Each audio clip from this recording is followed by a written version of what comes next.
Hello friends, welcome back to another video from RPM agri knowledge. आज हम discuss करने वाले हैं प्लांट पैथोलॉजी में principles of integrated pest and disease management subject में जैविक नियंत्रण या बायोलॉजिकल कंट्रोल के बारे में। इससे पहले वाले वीडियो लेक्चर में हमने जैव नियंत्रण या बायोलॉजिकल कंट्रोल पर एक वीडियो अपलोड किया हुआ है, जिसमें हमने जो मृदा में निवेश द्रव्य या इनोकुलम पाए जाते थे उसको हम किस प्रकार से कंट्रोल करें या उसका किस प्रकार से हम निवारण करें, इसके बारे में पार्ट 1 में डिस्कस किया हुआ है। इसके बाद दूसरा जो पॉइंट है, पादप पृष्ठों या सतहों का जैव रक्षण या जैविक सुरक्षा, biological protection of plant surface, अर्थात जब आपके प्लांट में के ऊपर हम वहाँ पर जैव रक्षण का प्रयोग करें या बायोलॉजिकल प्रोटेक्शन के द्वारा पादप सतहों को हम सुरक्षित करते हैं, तो इसमें पैथोजन अगर कोई भी आपके प्लांट के ऊपर आता है तो वहाँ पर पैथोजन की संख्या या उसको हम नष्ट कर सकते हैं, जिसके कारण प्लांट में रोग अधिक ना उत्पन्न हो। इसमें पहला पॉइंट है रोपण सामग्री का जैव रक्षण, biological protection of planting material, अर्थात इसमें हम जो प्लांटिंग मटेरियल है जिसके द्वारा हम नए पौधे को तैयार करते हैं उसका हम प्रोटेक्शन बायोलॉजिकल मेथड से करते हैं। इसमें जो आपके मृदा में विभिन्न प्रकार के विरोधी होते हैं उनको अधिक संख्या में समावेश करने की अपेक्षा अगर हम रोपण सामग्री के रक्षण में जैव नियंत्रण करते हैं तो यहाँ पर हमें अधिक सफलता मिलती है। इसी प्रकार से इसमें आपके एग्रोबैक्टीरियम, रेडियोबैक्टर, पैथोवर, ट्यूमेफेसियंस, ये आपका एक प्रकार का पैथोजन है जो कि आपके प्लांट में क्राउन गॉल या किरीट पिटिका रोग उत्पन्न करता है। इसमें एक स्ट्रेन आपका 84 है, वो स्ट्रेन जो बैक्टीरिया का होता है वो बैक्टीरियोसिन एग्रोसिन 84 का उत्पादन करता है, उसके लिए जीन को ले जाने का कार्य करता है। अगर वहाँ पर हम एग्रोसिन 84 जो जीन है ये यहाँ पर प्लांट में रेसिस्टेंस प्रोवाइड कराता है, जिससे वहाँ पर रोग उत्पन्न नहीं होता है। अगर हम इस जीवाणु के कोशिकाओं को निलंबन के रूप में नर्सरी में या मूल ग्रंथ पर या जो आपके पौधे हैं, सीडलिंग हैं, वहाँ पर या फिर बीजों को उपचारित करते हैं तो इस कंडीशन में वहाँ पर रोग उत्पन्न नहीं होता है। इसका प्रयोग आजकल बहुत ही बड़े पैमाने पर किया जाता है। इसके अलावा इसमें कुछ आपके फंगल एंटागोनिस्ट भी पाए जाते हैं जो आपके कवक के विरोधी होते हैं, जैसे ट्राइकोडर्मा हर्जियनम है, ट्राइकोडर्मा विर्डी, ट्राइकोडर्मा कोइनगी, ट्राइकोडर्मा हेमेटम, ग्लियोक्लेडियम रोजियम, ग्लियोक्लेडियम कैटुनुलेटम, ग्लियोक्लेडियम वीरेंस, ये आपके फंगल एंटागोनिस्ट की भूमिका निभाते हैं, अर्थात वहाँ पर जो कवक द्वारा होने वाले रोग होते हैं उनको इनके द्वारा नष्ट कर दिया जाता है। अगर हम इनका प्रयोग बीजों को या जो प्लांटिंग मटेरियल हैं उसको उपचारित करने में करते हैं तो वहाँ पर पैथोजन को हम नष्ट कर सकते हैं। इसके बाद आपके बैक्टीरियल एंटागोनिस्ट हैं, जैसे बैसिलस सबटिलिस हैं, जो बैसिलस सबटिलिस या फिर आपके Pseudomonas fluorescens, Pseudomonas cepacia, Pseudomonas putida, Pseudomonas aeruginosa, Streptomyces griseoviridis, ये जातियाँ बैक्टीरिया की हैं जिसके द्वारा हम पैथोजन को नष्ट करने का कार्य करते हैं। इसमें बैसिलस सबटिलिस है या स्यूडोमोनास है या आपके इसमें एक कीटोमियम ग्लोबोसम है। अगर इसका हम प्रयोग बीज विगलन कवकों के विरुद्ध करते हैं तो वहाँ पर जब हम जैसे हम रासायनिक नियंत्रण में थायरम कैप्टान का प्रयोग करते हैं तो उस प्रकार से ही यहाँ पर प्रतिरक्षा प्लांट को मिल जाती है या प्लांटिंग मटेरियल या बीजों में जो पैथोजन्स होते हैं इनका विलोपन हो जाता है। इसी प्रकार से आपके जो ट्राइकोडर्मा की जातियाँ हैं वो भी जो रूट रॉट डिजीज़ हैं या मूल विगलन डिजीज़ हैं उसको रोकने के काम में आती हैं। Pseudomonas fluorescens, Pseudomonas cepacia, Pseudomonas putida, ये जो जातियाँ हैं स्यूडोमोनास की, इनके द्वारा भी अगर हम बीज को उपचारित करते हैं तो वहाँ पर विभिन्न प्रकार के रोग को हम रोक सकते हैं। जैसे आपके धान का जो ब्लास्ट डिजीज़ लगता है पायरिकुलेरिया ग्राइसिया के द्वारा, या आपका ब्लाइट लगता है राइजोक्टोनिया सोलेनाई के द्वारा, तो इसका नियंत्रण भी हम इन जैव नियंत्रक के द्वारा हम कर सकते हैं। इसके बाद हमारा अगला पॉइंट है पर्ण समूह तथा पुष्प पुंजों का जैव संरक्षण, biological protection of foliage and blossom. जब हम रोपण सामग्री को वहाँ पर जैव रक्षित करते हैं, उसके बाद हम अगर प्लांट के ऊपर इन्फेक्शन होता है तो उस कंडीशन में जो पत्तियों के समूह हैं या फिर जो पुष्प हैं, पुंज हैं, वहाँ पर हम इन्हीं एंटागोनिस्ट या विरोधियों का छिड़काव इन प्लांटों के ऊपर घोल के रूप में हम करते हैं। इसके अलावा विभिन्न प्रकार के जो सूक्ष्म वनस्पत जात जो कि प्राकृतिक रूप से पत्तियों के समूह पर पाए जाते हैं, इनकी उपस्थिति के कारण भी रोग के आपतन में कमी आती है। विभिन्न प्रकार के आपके रोग जैसे आपका धान का पर्णचित्ती रोग या राई के जो पर्णचित्ती रोग हैं, या सेब एवं नाशपाती की दग्ध अंगमारी या fire blight of apple and pear, या तंबाकू के जो अल्टरनेरिया स्पॉट डिजीज़ काज करते हैं। इन सब रोग उस समय काफ़ी कम अवस्था में वहाँ पर दिखाई पड़ते हैं जब इसी प्रकार के सूक्ष्म वनस्पत जात आपके प्लांट पर पाए जाते हैं, तो वहाँ पर रोग का जो आपतन है वहाँ पर इतना अधिक नहीं होता, इसमें कमी आ जाती है।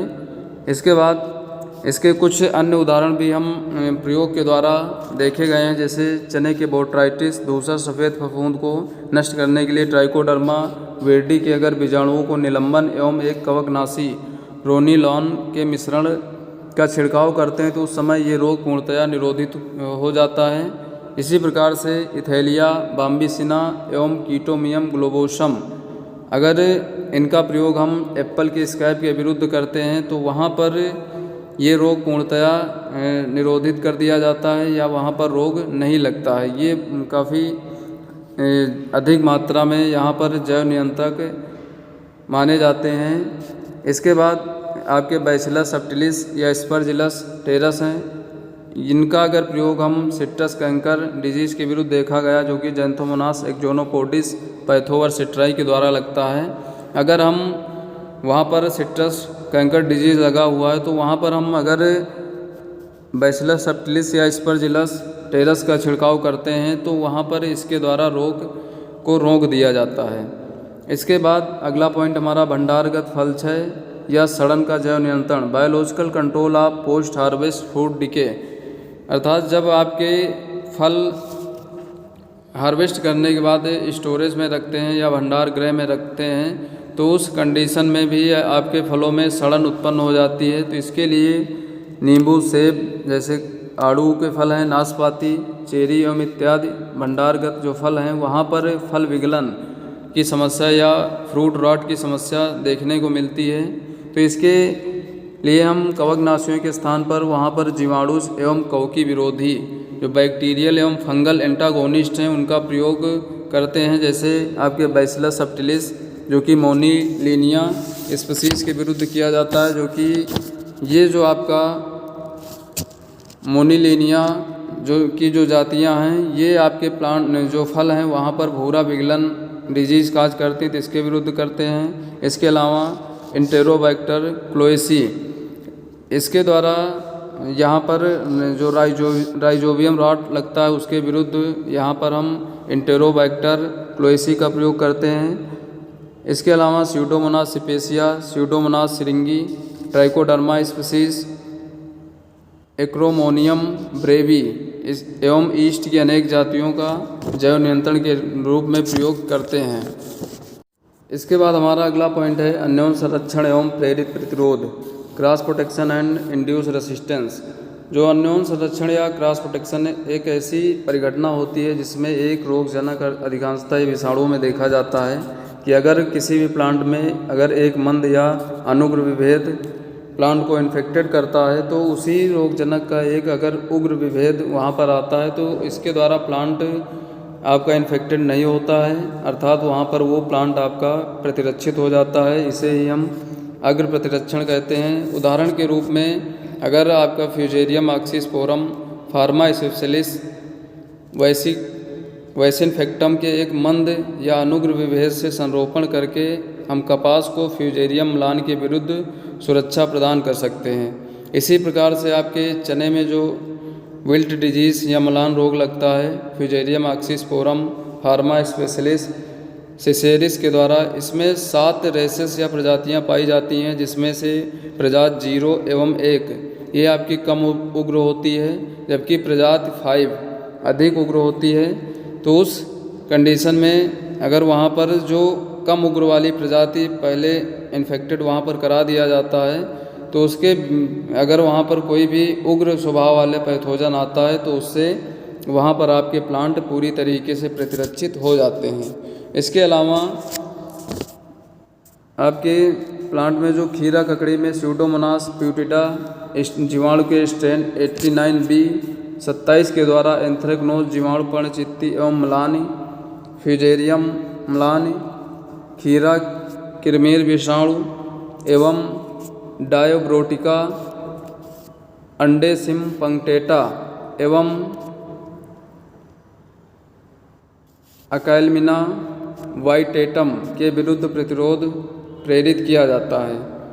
इसके बाद जैविक नियंत्रण अथवा अपक्षय की क्रियाविधि तथा प्रक्रम mechanism and process of biological control are decline. इसमें जो विभिन्न प्रकार के जैविक नियंत्रण में प्रक्रम या क्रियाविधि हैं, जैसे पहला है विरोध या एंटागोनिज्म। क्या है? विरोध एक ऐसी परिघटना होती है जिसमें एक जीव अन्य दूसरे जीव का अविषालु पदार्थों या जैविक उत्पादन अथवा परजीविता परभक्षण एवं स्पर्धा द्वारा संदमन या निरोध करता है अथवा उसको मार देता है।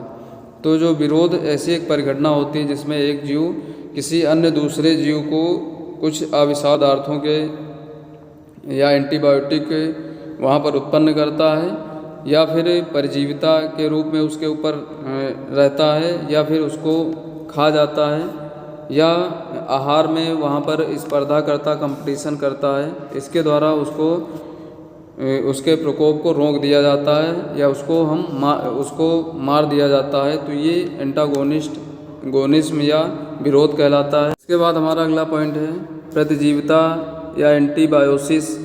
इसमें एक जीव का संदमन या निरोध अथवा इसकी मृत्यु अन्य दूसरे जीव द्वारा उत्पादित अविषालु उपापचयजों जो मेटाबॉलिज्म के द्वारा वहाँ पर अविषाल उत्पन्न होते हैं की क्रिया द्वारा होना प्रतिजीविता कहलाता है।